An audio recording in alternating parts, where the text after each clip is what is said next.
The Trillium genus has about 50 species. The common names vary a lot, but the most common ones are Trillium, wake robin, trinity flower, wood lily, birthroot, and birthwort.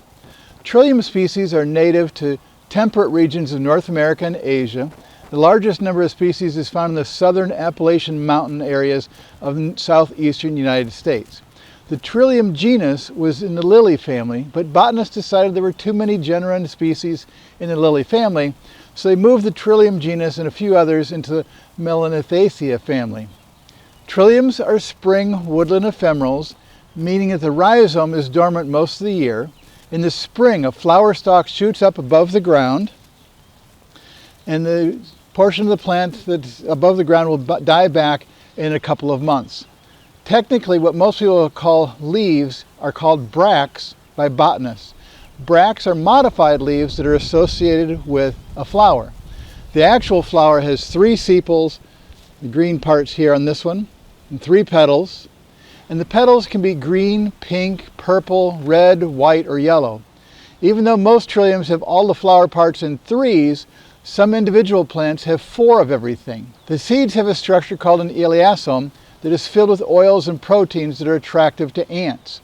Ants collect trillium seeds and feed the elastomer to the larvae, then discard the seed in underground waste disposal pits, which means the ants plant the seeds underground. There are thousands of plant species that have this relationship with ants, including other spring ephemerals such as bleeding heart, Dutchman's breeches, hyacinth, bloodroot, and some violets. Many species of trilliums are hard to tell apart and only occur in limited areas. The first thing that we use in trillium identification is whether or not the flower is on a pedicel, which is this short stalk like these white trilliums, or if the flower has no stalk and is called sessile, like this red trillium right behind it here. The pedicel trilliums may also be divided on whether the stalk is erect or is nodding and holding the flower under the bract leaves. These are erect ones. Some trilliums have distinctly shaped bracts, or bracts that are carried on the ends of long petioles or leaf stalks. These are short petioles here and here. Trilliums grow in hardiness zones 4 to 9 in shaded areas. They need an organic, fluffy soil like that found in woodlands, and not like the compacted soil in most flower beds. They bloom early, and the top disappears by midsummer, potentially leaving bare areas in the garden. The rhizomes should not be disturbed by planting other things in the garden.